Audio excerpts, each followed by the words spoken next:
Right guys,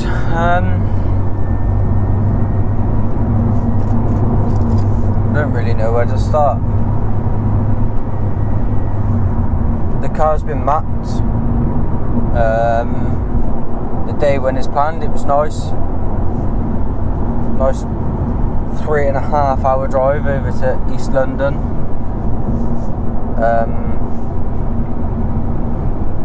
I'll put this as the start of the video and I'll you'll see the start of the day, but I'll make this the start of the video because it didn't go as I expected. Not the power runs, that was all good, like all the tuning was fine, all the mapping was good. Happy with the outcome. You'll obviously find out the figures and whatnot in the video, but I didn't expect to be sat in the mapping area as the car was being mapped, so I couldn't talk to you guys and let you guys know what was going on at the time, because you're sat in a room with a car. It's obviously revving to the moon. There's lots of fans in there. The audio would have been terrible with me trying to talk and explain what was going on at that point. The audio isn't great. It was off my phone. It isn't great in the booth. I'm still going to put it in so you can just see and get the gist of what happened. I went with my friend Matt in his EP3, which made fantastic power for the mods that it had or has. So yeah, what we do, we get into the day, starting off from leaving very early, and we'll come back after and I'll take you for a little drive and explain the differences and what it's now like to drive. So yeah, let's get to it. Morning all. It's currently 4:45 in the morning, Wednesday morning. It's Dyno day. So a little travel across the south of the UK. I live in the west. We're going to the east. We're going to TDI5, I think it is, to get Jesse Halford from j.cal. He's the one doing the mapping. Yeah, see how it goes. I got still got the standard airbox on, so I've had a word with him. He said we can try it out. I've also got an open cone filter if it doesn't do what I want it to do. So yeah, 3-hour journey.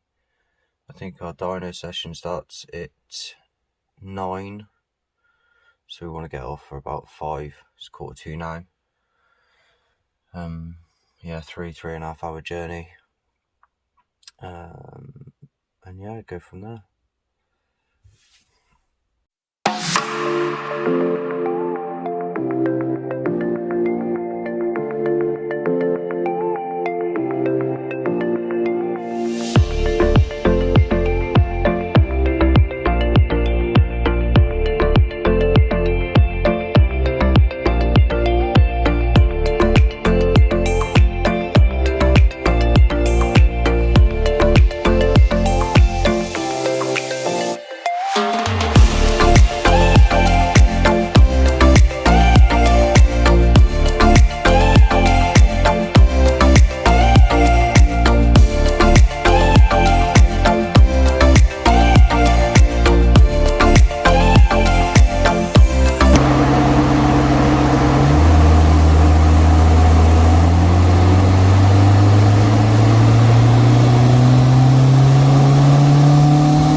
So now you've seen that, hopefully you enjoyed that.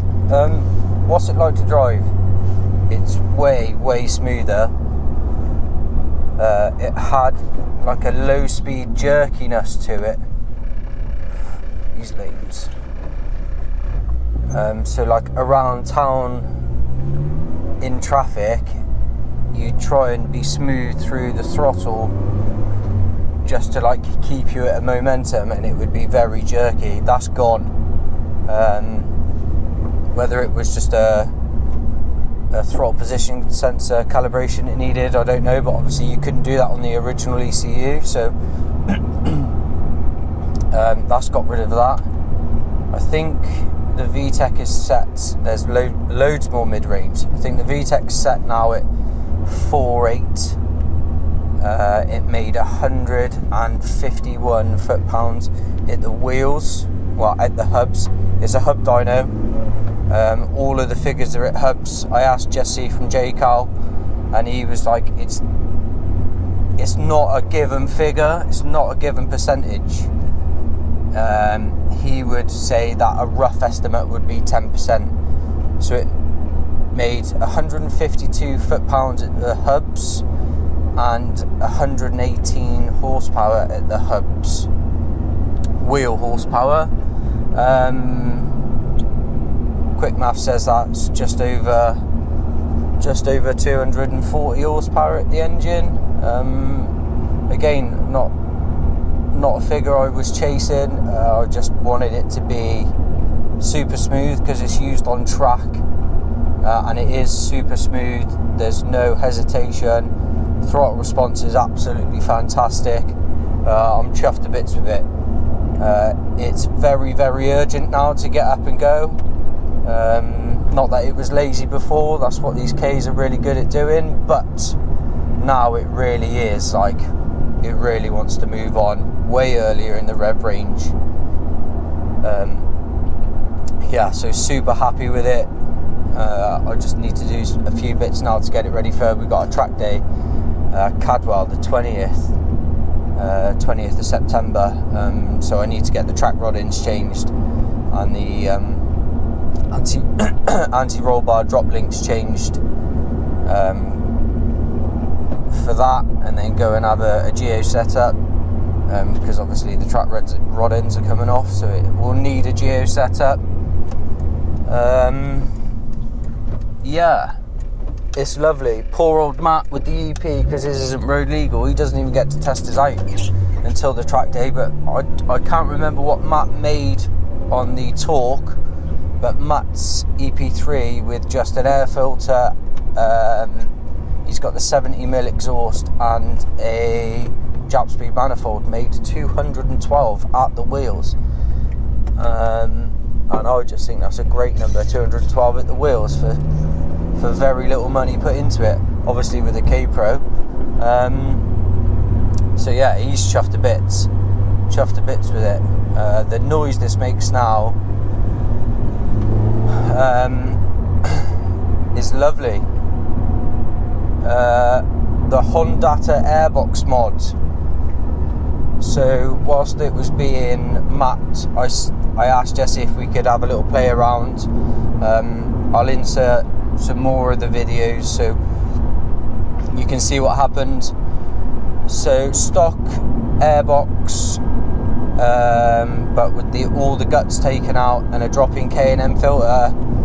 From the top, off the top of my head, I think made 215 at the wheel, so still a real good number.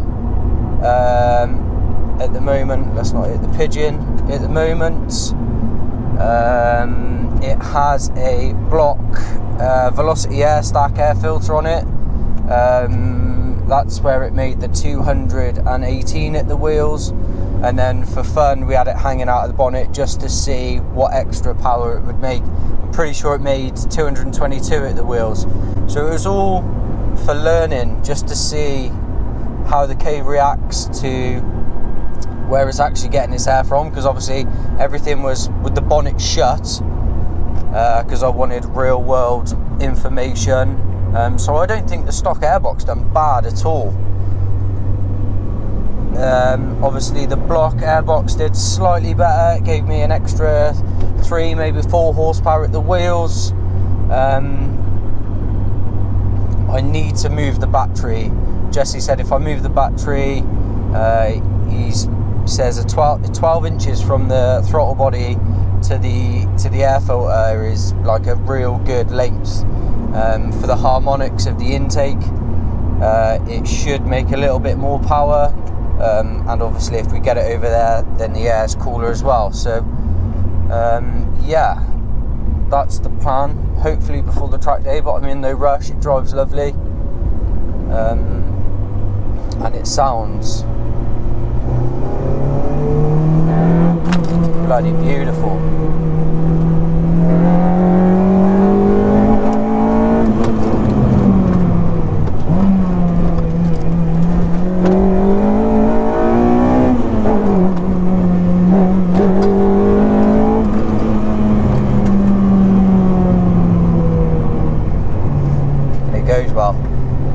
Goes real well. So yeah, I'm happy with it. I couldn't recommend Jesse enough. Super nice chap. Obviously any questions I had he answered. Anything I wanted to do he would do. There's no pops and bangs on this map. I'm not one for that. Also, even if I were, it's for the track, and I don't want it to go over the dB limit for tracks. So yeah, no pops and bangs, just outright loudness and outright fun. So yeah, I'll leave it there. Thanks for watching, and hopefully I'll get another one on. Cheers guys.